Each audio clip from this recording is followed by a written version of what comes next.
ተኛ እና ቀጣዩ ፌዝ የሚሆነው ደግሞ የባክኤንድ ፌዝ ነው።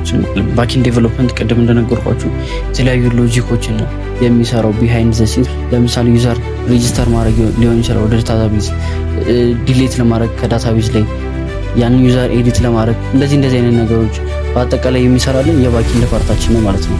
እዚህ ላይ ደግሞ የተለያዩ ቴክኖሎጂዎችን እንጠቀማለን እንደ ኖድ.ጄኤስ፣ ኤክስፕረስ፣ ፒኤችፒ፣ ጃቫ፣ ፓይተን እነዚህ መጠቀም ትችላላችሁ። የፈለጋችሁትን መጠቀም ትችላላችሁ እስከ ተመቻችሁ ድረስ ማለት ነው። ለዛሬ እኔ ሰጀስት ማድረጋችሁ ኖድ.ጄኤስ ነው። እዛ መጀመሪያ ፍሮንት-ኤንድ ላይ ጃቫስክሪፕትን ስለተማራችሁ የኖድ.ጄኤስ ኮንሰፕት አዲስ አይሆንባችሁ፣ ግራ አትጋቡ። ለምሳሌ ፍሮንት-ኤንድ ላይ ጃቫስክሪፕት ተምራችሁ ወደ ጃንጎ ለመግባት ካሰባችሁ ድጋሚ ፓይተን ተምራችሁ ነው ወደ ጃንጎ ወደ ፍላስክ የምትሄዱት እና መጀመሪያ ግን ፍሮንት-ኤንድ ላይ ጃቫስክሪፕትን ከተማራችሁ ጊዜ ላለመፍጀት ኖድ.ጄኤስን ብትማሩ ሪኮመንድ አደርጋችኋለሁ ማለት ነው። ዳታቤዝ ደግሞ ሁለት ፓርቶች አሉት፣ ነን ሪሌሽናል እና ሪሌሽናል ዳታቤዝ። ነን ሪሌሽናል ማለት በኖርማል በጄሰን ፎርማት ነው ዳታዎችን እናስቀምጠው ዳታቤዛችን ላይ ማለት ነው።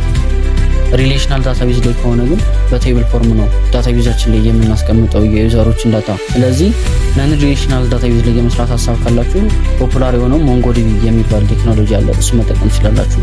ሪሌሽናል ላይ መስራት የሚፈልጉ ከሆነ ሲኩላይት፣ ማይስኩዌል፣ ፖስትግረስ እነዚህ አማራጮች አሉ። ከነዚህ ውስጥ እናንተ የተመቻችሁ መርጣችሁ መጠቀም ትችላላችሁ።